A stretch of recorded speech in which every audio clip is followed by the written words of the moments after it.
The crystal chandeliers sparkled overhead as I stood in the center of the Ashworth Mansion's grand ballroom, surrounded by Boston's elite. My engagement ring caught the light, throwing tiny rainbows across my champagne glass. Everything was perfect, until I saw Marcus's face. He was striding toward me, his jawline tight with anger, holding his phone like a weapon.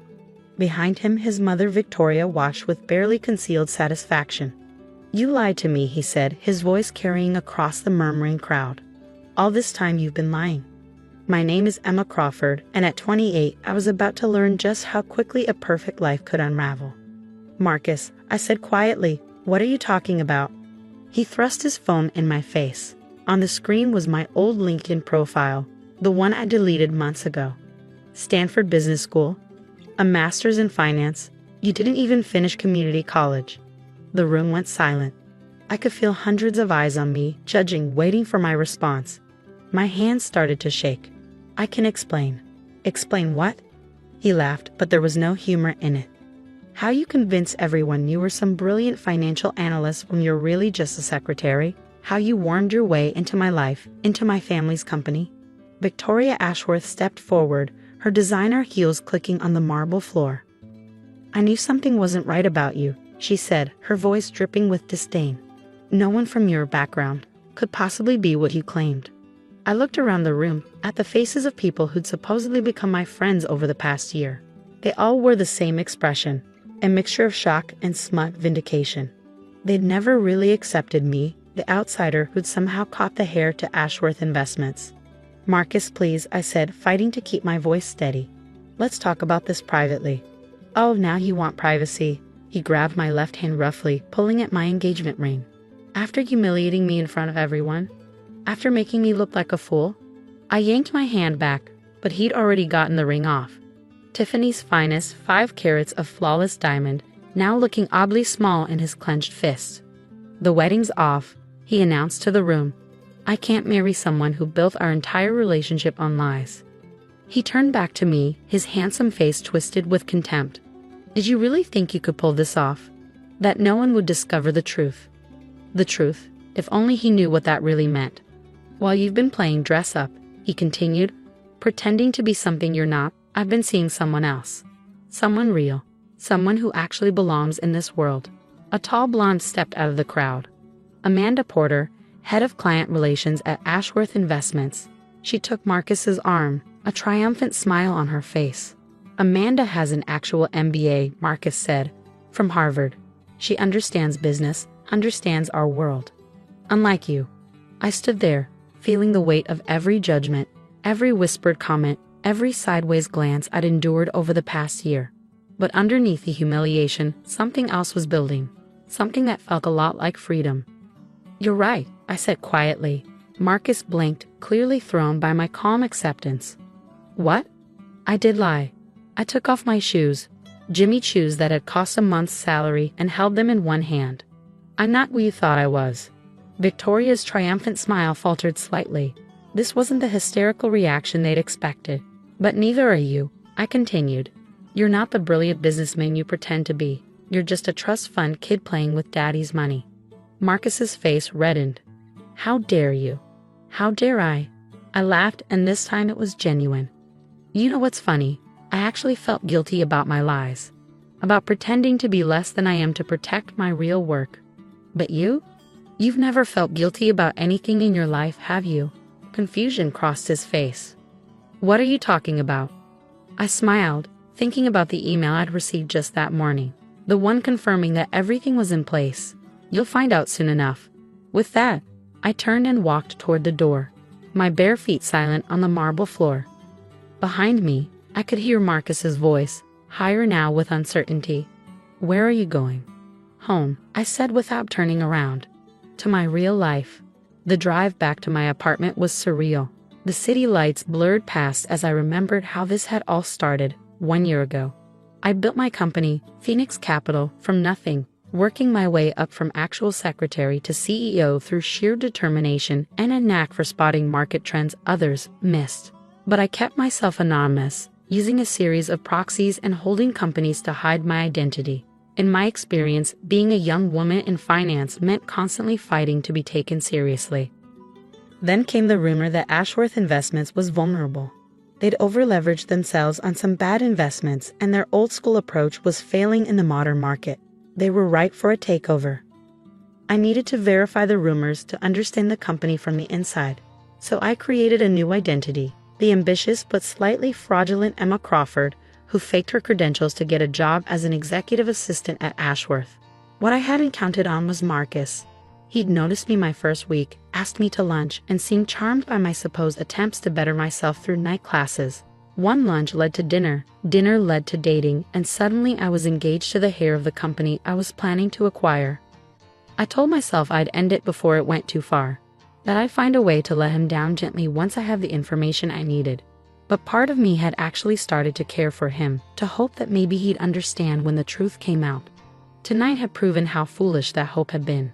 I climbed the stairs to my apartment, my real apartment, not the modest one Marcus thought I lived in. Inside, I kicked off my fancy dress and pulled on comfortable clothes, then sat down at my desk and opened my laptop. A new email was waiting. Miss Crawford, all preparations are complete. We can begin the acquisition process whenever you give the word. James Morton, Legal Department. I thought about Marcus's face when he'd thrown my lies in my face, about Victoria's smug satisfaction, about Amanda's triumphant smile. I began to type, Mr. Morton, begin immediately, and make sure the initial offer comes through our Singapore office. I want the Ashworths to have no idea who's really buying their company until it's too late. Emma. I sat back, looking at the city skyline through my window. Marcus thought he'd expose my lies tonight, thought he'd put me in my place. He had no idea that in 6 months he'd be working for me, if I decided to keep him on at all. My phone buzzed with a text from my chief operating officer, Lisa. Saw the society page update about the engagement. You okay? I smiled, thinking about what was to come.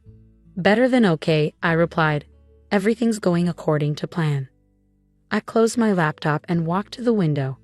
Below, Boston's financial district glittered like a carpet of stars. Somewhere out there, Marcus was probably celebrating with Amanda, thinking he dodged a bullet by exposing his gold-digging fiancé. Let him celebrate.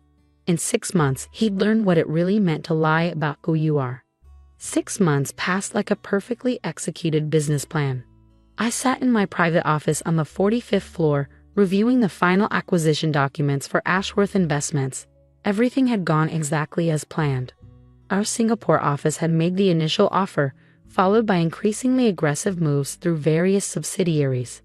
The Ashworths never saw the pattern until it was too late. They're here, Lisa announced from my doorway. In the main conference room. I checked my reflection in the window. Power suit perfect, hair elegant but understated. Not a trace of the woman Marcus had humiliated half a year ago. How does he look? I asked, gathering my papers. Lisa smirked. Like someone who just realized he's lost his family's company and has no idea who he lost it to. The walk to the conference room felt like destiny. Through the glass walls, I could see them. Marcus, his father Richard Ashworth, Victoria, and their team of lawyers. They all wore the same expression of barely contained panic. I paused outside the door, remembering Marcus's words from that night. Someone real. Someone who actually belongs in this world. Well, time to show him just how real I could be. I pushed open the door, and the room fell silent. Marcus's face went from confused to shocked to pale with recognition. Victoria grabbed his arm so hard her knuckles went white. Good morning, I said, taking my place at the head of the table. I'm Emma Crawford, CEO of Phoenix Capital. I believe we have some papers to sign. This is impossible, Marcus sputtered. You were a secretary? I smiled. Actually, that was the only real lie I told. Well, that and the community college story. I do have an MBA from London Business School, not Stanford. I just kept it quiet while I was researching your company. Richard Ashworth leaned forward, his face red. This is some kind of joke. We're not selling our company to a woman you thought was a social climbing fraud. I opened my folder, sliding documents across the table. Actually, you are. The board approved the sale last week. These are just the final formalities. Victoria found her voice. Marcus, did you know about this? Did you tell her things about the company when you were? He didn't tell me anything I didn't already know. I cut in. Your company's weaknesses were obvious to anyone paying attention. Over-leveraged positions, outdated investment strategies, a complete failure to adapt to modern markets. I looked at Marcus. Though your son's tendency to brag about board meetings over dinner did provide some useful confirmation, Marcus slumped in his chair, the full weight of what had happened finally hitting him. The whole time you were playing me. Not initially, I admitted. At first, I just needed to verify some rumors about Ashworth's financial position. But then you and your mother made it so clear that someone like me couldn't possibly belong in your world.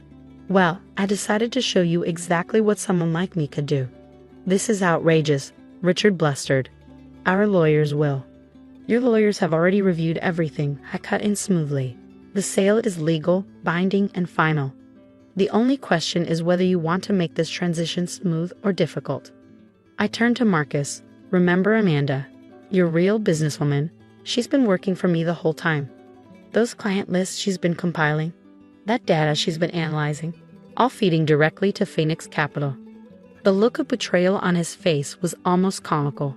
Almost, you'll never get away with this, Victoria hissed. Once people know. Know what? I asked calmly. That you lost your company to the woman you publicly humiliated. That your son's ex-fiancé outmaneuvered your entire family? Please feel free to share that story. I'm sure the financial press would love it. The room fell silent. Even the lawyers looked uncomfortable. Here's what's going to happen, I continued. Ashworth Investments will become a subsidiary of Phoenix Capital. Your clients will see no disruption in service. Your employees' jobs are secure, except for the senior management team, of course. They'll be restructured. Marcus's face went even paler. You're firing me? Think of it as a learning opportunity, I said. A chance to start from the bottom, prove yourself on merit rather than birthright. Isn't that what you always claim to respect? The next hour was a blur of signatures and legal formalities. The Ashworths signed everything put in front of them, their fight completely gone. When it was done, when their family's century-old company officially belonged to me, I stood up. One last thing, I said, reaching into my bag. I pulled out the engagement ring, the one Marcus had yanked off my finger 6 months ago. I believe this belongs to you. I set it on the table in front of him. Consider it a reminder that appearances can be deceiving. As they filed out of the conference room, Marcus lingered behind. Why? He asked quietly. Why go through all of this? You could have just bought the company. I looked at him for a long moment. You know, the night we met, you told me that the key to success was knowing your true worth. You were right.